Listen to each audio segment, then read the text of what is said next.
স্পর্শিয়া হাত থেকে ফোনটা নিয়ে কল কেটে দিল। অতসী মাথা দুহাত দিয়ে চেপে ধরছে।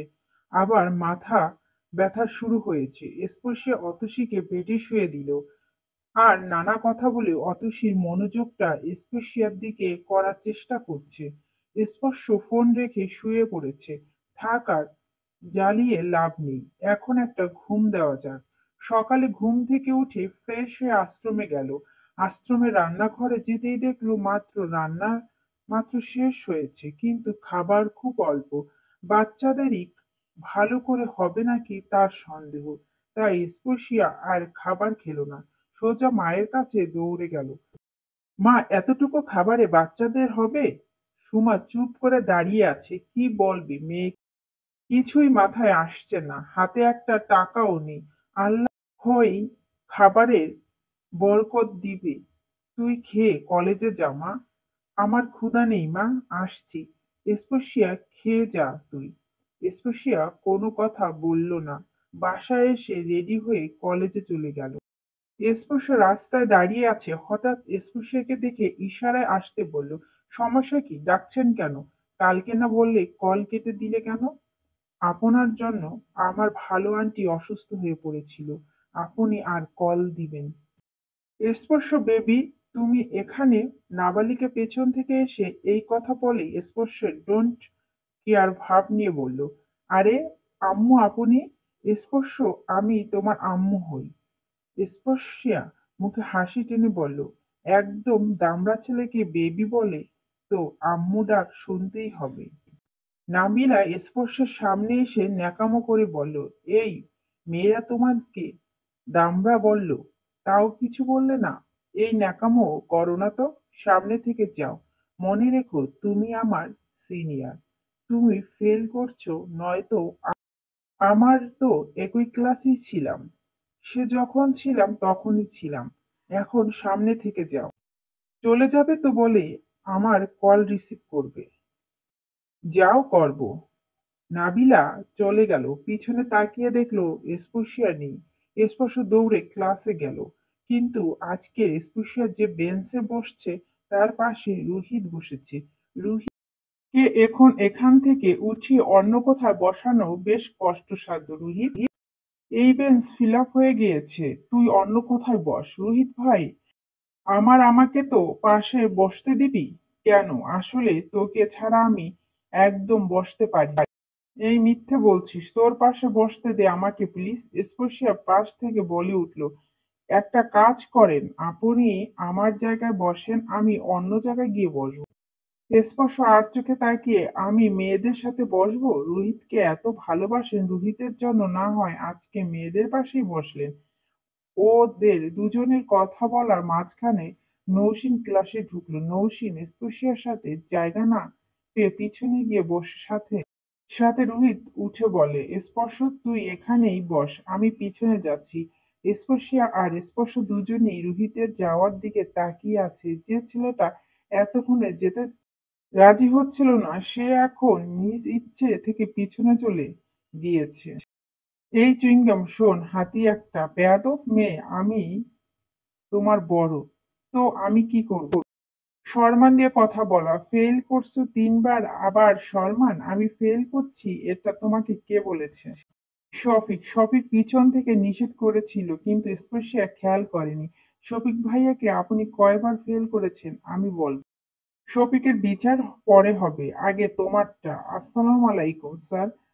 স্পর্শ মনে করছেন স্যার আসেনি, এমনি স্পর্শিয়ার মজা করছেন, তাই আর সামনে তাকায়।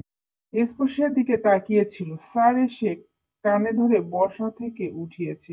কি দেখ এমন মেয়েদের দিকে, ক্লাসে মনোযোগ বলতে কিছু নাই তোর? সরি স্যার, কানটা ছাড়ুন। ছেড়ে দিলাম, সারা ক্লাস দাঁড়িয়ে থাকে। আচ্ছা স্যার, কানটা ছেড়ে দিন। স্পর্শ সারা ক্লাস কান ধরে দাঁড়িয়ে থাকে। স্পর্শ একটু পর পর স্পর্শের দিকে তাকিয়ে মিটিমিটি করে হাসলো। এটা দেখে বেচারা আরো রেগে গেল। তনু এবার ক্লাস 2-তে পড়ে। খাবার খেতে খেতে জিজ্ঞেস করলো, মা স্পর্শ ভাইয়াকে বিয়ে দাও না কেন? আমার ভাবি আনো না কেন? আমার ফ্রেন্ড অলি ভাইকে বিয়ে দিয়ে নতুন ভাবি নিয়ে এসেছে। ইফাসও খাবার খাচ্ছিল, তনুর কথা শুনে হেসে ফেলল। তনু, মামুনি স্পষ্ট তো অনেক ছোট। কে বলল ছোট? ইয়ে লম্বা। এটাকে কি ছোট বলে সবাই? তোর ভাই আসলে বলিস বিয়ে করে না কেন? সবাই তনুর কথা নিয়ে হাসাহাসি করছে। টিফিন টাইমে স্পেশাল ক্লাসরুমে বসে আছে, খুব ক্ষুধা পেয়েছে। মাথা নিচু করে বসে আছে আর ভাবছে আশ্রমের কি অবস্থা। সব সময় অনাথ বাচ্চাদের প্রতি একটা মায়া লাগা কাজ করে স্পেশাল। নিজে থেকেই বাচ্চাদের কথাটাই বেশি চিন্তা হয়। নিজের ক্ষুধা লেগেছে সেটা ভাবার বিষয় না, কিন্তু বাচ্চারা রাতে কি খাবে তা নিয়ে চিন্তা হচ্ছে। নানা ভাই মারা যাওয়ার পর জমানো টাকা দিয়েই আশ্রমের কাজ চলতো, কিন্তু বসে বসে খেলে তো টাকা শেষ হবেই। আজ তাই হলো। চুইংগাম স্পর্শিয়া বুঝতে পেরে ও মাথা উপরে তুলল না। মাথা উপরে তোলবা নাকি আমাকে কিছু করতে হবে? স্পর্শিয়ার সাথে সাথে মাথা উঠে জিজ্ঞেস করলো, কি করবেন আপনি? তুমি ক্লাসে এভাবে একা বসে আছো কেন? ইচ্ছে খাইছে তাই। এই তোমার জন্মের পর কি তোমাকে মধু খাওয়ায়নি? কথার মধ্যে কোনো মিষ্টি নাই। স্পর্শা রেগে গিয়ে বলল, আমার মধু আপনাকে খাইয়েছে, তাই সব মিষ্টি আমার মুখের কথা। একটু ভালো করে কথা বলতে তো পারো। রাবিশ! আপনাকে আমি ডেকে এনেছি? আমি তোমার কোলে বসিনি, আমি আমার জায়গায় বসে আছি। আর একটা প্রয়োজন তোমার কাছে আসলাম। কি প্রয়োজন বলেন? ভালো আন্টিকে, সেটা জেনে আপনি কি করবেন বলো প্লিজ। আমাদের আশ্রমে থাকে। তা আমার জন্য কেন অসুস্থ হলো? আমি ওনাকে কি করেছি? ওনার না, ওনার এমনিতেই একটু সমস্যা আছে। উনি কালকে আপনার সাথে কথা বলতে চেয়েছিল, কিন্তু হঠাৎ অসুস্থ হয়ে পড়ে। আচ্ছা, আজকে আমাকে তোমার সাথে নিয়ে চলো। আমি ওনাকে দেখতে যাব আর কথাও বলে আসবো। না, আমি আপনাকে কেন নিয়ে যাব? আরে বাবা, বললাম তো আমিও ভালো আন্টির সাথে দেখা করব। আমি আপনাকে নিয়ে যেতে পারবো না। স্পর্শ আর কোনো কথা বলল না। কলেজ শেষে স্পর্শিয়াকে ফলো করতে থাকে। স্পর্শিয়া যেখানে গিয়ে নেমেছে সেখানে স্পর্শ বাইক থামালো। স্পর্শিয়া চোখে আড়াল হওয়ার পর স্পর্শ লোকের কাছে জিজ্ঞেস করতে আশ্রমে চলে গেল। ঠিক জায়গায় এসেছেন কিনা তা জানার জন্য দারোয়ানকে জিজ্ঞেস করলো, আপনি স্পর্শিয়া নামে কাউকে চিনেন? হ্যাঁ, স্পর্শিয়া মামুনি তো সুমা খালাম্মার মেয়ে। ও আচ্ছা, তো স্পর্শিয়া ভালো আন্টির সাথে আমাকে দেখা করিয়ে দিতে পারবেন? দারোয়ান স্পর্শকে ভিতরে নিয়ে গেল। অতসীকে ডেকে বলল, উনি হলো স্পর্শিয়ার ভালো আন্টি। অতসীর চোখের চশমাটা খুলে স্পর্শের দিকে তাকিয়ে আছে। আবার মাথায় যন্ত্রণা হচ্ছে। যন্ত্রণা উপেক্ষা করে স্পর্শকে দেখছে। স্পর্শ এতক্ষণ হাসি মুখে ছিল, কিন্তু অতসীর মুখটা মলিন দেখে জিজ্ঞেস করলো, আসসালামু আলাইকুম। আমি স্পর্শ। স্পর্শিয়া আর আমি এক ক্লাসে পড়ি। স্পর্শিয়ার কাছ থেকে শুনলাম আপনি নাকি আমার জন্য অসুস্থ হয়ে পড়েছেন, তাই দেখতে আসলাম। আপনি কি অসুস্থ? আমি কি পরে আসবো? স্পর্শ এক নিঃশ্বাসে কথাটা শেষ করে নিল। না বাবা, বসো তুমি, আমি ঠিক আছি। অতসী চেয়ার টেনে দিল। স্পর্শ চুপচাপ অতসীর দিকে তাকিয়ে আছে। ভালো করে দেখে বলো, আপনি না আমার মায়ের মতো দেখতে। অতসী মাতার যন্ত্রণা হচ্ছে খুব, বারবার বাচ্চার কান্নার আওয়াজ কানে আসতে, তাও তাও কেন জানি ছেলেটার সামনে বসে থাকতে ভালো লাগছে। অতসীর মুখে হাসি টেনে বলল, ও একদিন তোমার মাকে নিয়ে এসো। আমার মা বেঁচে নেই, জন্মের পর মাকে আমি দেখিনি। স্পর্শ কথাটা বলে চোখ দিয়ে অঝরে পানি পড়তে লাগলো। অতসী উঠে গিয়ে স্পর্শ চোখে পানি মুছে দিল। আরে বাবা, কান্না করছো কেন? আমাকে মা বলে ডাকবে। আশ্রমের সব বাচ্চারা তো আমাকে মা বলেই ডাকে। আজ না হয় আমার ছেলে আরো একটা বেড়ে গেল। স্পর্শ হালকা হাসল। বাবা, তুমি দুপুরে খেয়েছো? স্পর্শ মাথা নাড়িয়ে বলল, না। অতসী রান্নাঘরের দিকে গেল। অতসী ভাগের খাবারটুকু স্পর্শের জন্য নিয়ে এলো। বাবা, চলো খেয়ে নিবে। না মা, আমার ক্ষুধা নেই।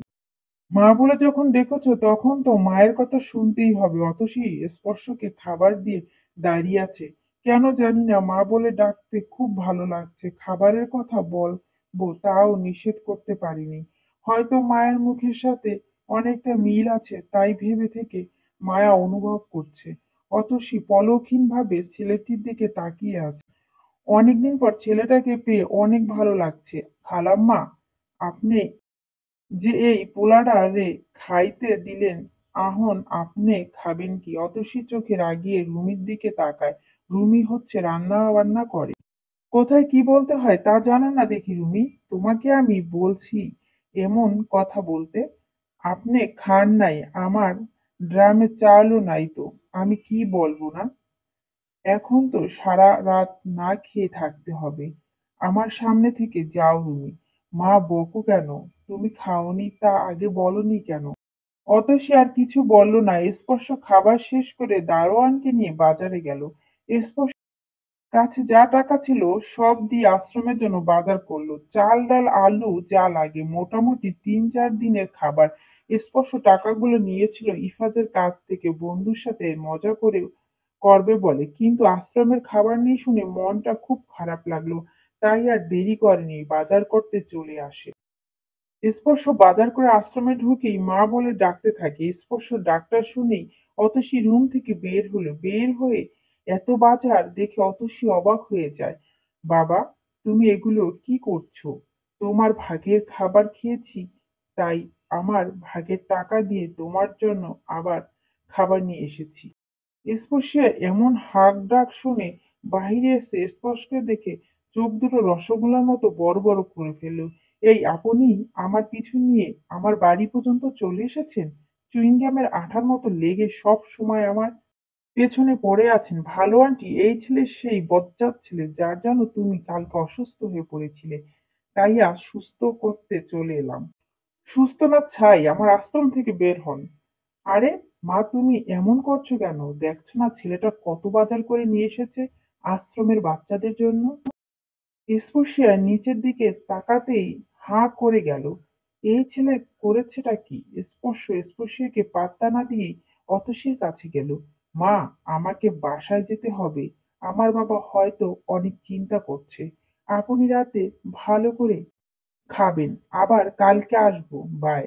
স্পর্শ অতসীকে আর কোনো কথা বলে না দিয়ে দৌড়ে বাইক নিয়ে বের হয়ে যায়। সুমা সব শুনছে অতসীর কাছ থেকে। ছেলেটা বড়ই অদ্ভুত, কেমন আসলো অতসীর সাথে মুহূর্তে মিশে গেল। আবার আশ্রমের জন্য খাবারও কিনে আনলো। সে যাই হোক, আশ্রমের খাবার ব্যবস্থা তো হলো। আল্লাহ একটা ব্যবস্থা করে দিয়েছে। আল্লাহর ওপর ভরসা রাখলে আল্লাহ কখনো খালি হাতে ফেরায় না। এই ভালো আন্টি, এই বেয়াদব ছেলেটা তোমাকে মা বলে ডাকে? স্পর্শিয়া, ও মা নেই, ওর মা ছোটবেলায় মারা গিয়েছে। আরে মিথ্যে বলছে তোমাকে। অতসী স্পর্শিয়ার দিকে ঘুরে তাকালে বলল, আর যাই হোক, কখনো কেউ মা বাবার নিয়ে মিথ্যে বলে না। স্পর্শ বাসায় ঢুকেই ইভাসকে সোফায় সোফায় বসে থাকতে দেখলো। স্পর্শ, এতক্ষণ কোথায় ছিলে বাবা? জানো, আমি আজকে একটা মা পেয়েছি, দেখতে পুরো আমার মায়ের মতো। ওনার কাছেই এতক্ষণ ছিলাম। তানিয়া বেগম মাঝখান থেকে উঠে বলল, কারে না কারে মা ডাককে ছেলেটা। তোর মা মরে গেছে জানিস না? তুমি মরতে পারলে না শয়তান বুড়ি, আমার মা না মরে? দেখলি ইফাস তোর ছেলে কি বলে? কথাটা বলতে বলতে তানিয়া বেগম সোফার দিকে তাকাতে দেখলো ইফাস নেই। অতসীর কথা মনে হতেই রুমে চলে গিয়েছে। এত বছর হলো তাও অতসীকে মন থেকে এক বিন্দু সরাতে পারেনি।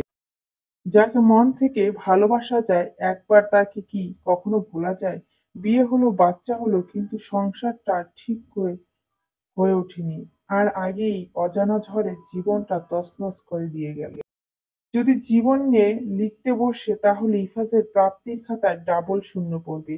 জীবনে যা চেয়েছিল তা কখনোই পায়নি। জীবনের সুখের হাতছানি পাওয়ার আগেই দুঃখ এসে ঝাপটা দিয়ে ধরেছে, তবে হাল ছাড়েনি। এই তো এখনো বেঁচে আছে এই এইটুকু সুখের আশায়। সুখ তো পেয়েছে, স্পর্শ নামক সুখ, কিন্তু এই সুখটা তো সে উপভোগ করতে পারবে না। স্পর্শের মুখের দিকে তাকালে আগে অতসীর মুখটা ভেসে আসে। সকালে ঘুম থেকে উঠে ফ্রেশ হয়ে খাবারের সামনে নিয়ে বসে আছে স্পর্শিয়া। খাবে নাকি খাবে না ভাবছে, না খেয়েও তো উপায় নেই। এই খাবারগুলো তো স্পর্শ কালকে সবার জন্য কিনে নিয়ে এসেছে। কি এত ভাবছে? অনমনে স্পর্শিয়া উত্তর দিল, কিছু না মা, আমি যাচ্ছি। কোথায় যাচ্ছিস? না খেয়ে স্পর্শিয়া কোনো কথা না বলেই কলেজে চলে আসলো। ক্লাসে ব্যাগটা রেখে ক্যাম্পাসের চারদিকে খুঁজতে লাগলো। খুঁজতে খুঁজতে কলেজের বাহিরে চলে এসেছে। অন্যদিকে মাথা খায়, আজকে পাওয়া যাচ্ছে না। আমাকে খুঁজেছিলে বুঝি? স্পর্শকে দেখে স্বাভাবিকভাবেই বলল, দয়া দেখিয়ে কি কালকে বাজার করে দিয়ে এসেছেন? তোমার সাথে আমার কোনো কথা হয়নি, তাই তুমি এসব নিয়ে আমার সাথে কথা বলবা না। আমি আপনার টাকা পরিশোধ করে দিতে চাই। স্পর্শ হেসে বলল, তাই নাকি? হ্যাঁ, আচ্ছা তাহলে আমি তোমাকে একটা কাজ দিই।